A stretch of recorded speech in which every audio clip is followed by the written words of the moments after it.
Welcome back to another episode of UN It Matters. Here we talk about the things we don't know about the United Nations Sustainable Development Goals and what are the possible changes or additions that can be made to them and make the current goals more sustainable than they currently are. Also note that we here are not criticizing the goals set by the United Nations. We are just suggesting an additional outlook to it. So let's dive in. The life on land is getting destroyed at a high rate. The main reason of this loss of biodiversity are humans.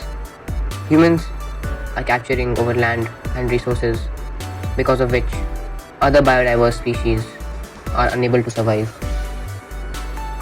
The will to survival for humans has grown to so much extent that now humans require extremely comfortable resources without realizing the source of these resources. They do not care if one kills an animal just for its skin or for its teeth. Normal human beings do not care about viruses, and by normal I mean the normal people that we see walking on the road. And their crucial role, they do not understand what crucial role do viruses play in the ecosystem of carrying out functions like the nitrogen cycle. Welcome to the last episode of Life on Land, and in this episode we are going to discuss about some of the challenges the biodiversity face and what are the overall consequences on the ecosystem due to that. You must already be knowing that deforestation, degradation of forests, lack of resources like non-renewable resources especially, etc. are few of the global issues the human species are facing. But we sometimes lack to identify the issues other species face due to this. We, as a human species, we always find an issue as an issue only if it indirectly impacts our survival on the planet. In my opinion, the human population has lacked the sympathy towards other species and had very selfish aims throughout their lifetime. Firstly, we must stop this. The life on land was as smooth as possible a long time ago. Natural processes occurred on regular basis without any intervals, and the biodiversity on the planet was numerous and generous as possible. There were ample resources for the biodiversity to provide other biodiverse species for their survival. Gradually, these resources started depleting, as we know, due to several global issues as I have discussed. And as I have mentioned earlier, let me tell you about some of the recent events that have occurred and had a disastrous impact on the biodiversity of this planet. For example, the Australian bushfire, which has recently occurred in 2020 in huge numbers in the recent years, killing a whole bunch of biodiversity in the region of Australia. These bushfires sometimes occur or due to natural causes, but sometimes due to the rise in global issues also are one of the causes to this problem. The Amazon rainforest is one of the most biodiverse regions on this planet, and its biodiversity is also losing its way for the same reasons, including the increase in global issues and deforestation.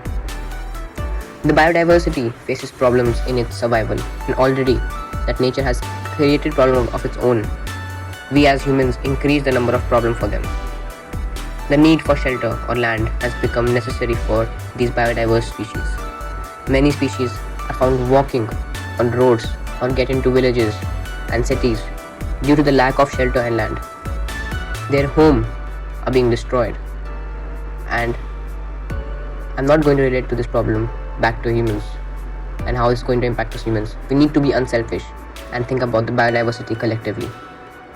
The UN has tried creating SDGs to help the biodiversity on the planet and the increasing human population to survive. These SDG are goals for many countries, and fulfilling them is the need of the biodiversity. But as we discussed, what if the UN lacks upon its knowledge?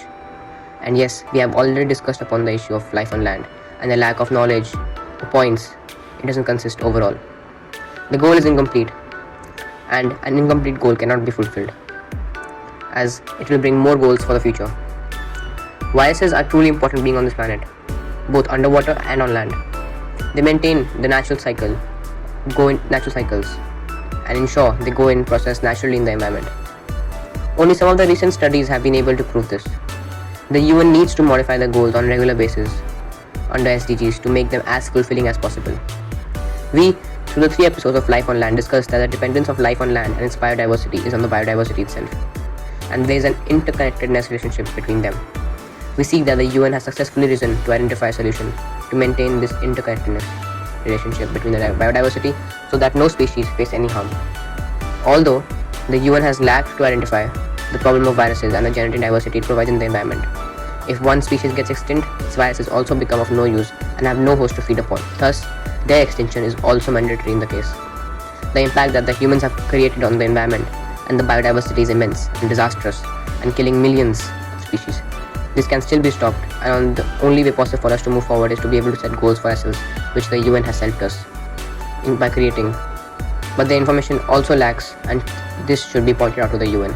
Let's take a first step towards eradicating the global issues by creating the goals first. Hope you enjoyed this segment of UN It Matters. In the next segment, we should explore a different sustainable development goal and share our findings and thoughts on the same. Hope you are enjoying the podcast and stay tuned when the next episode comes out.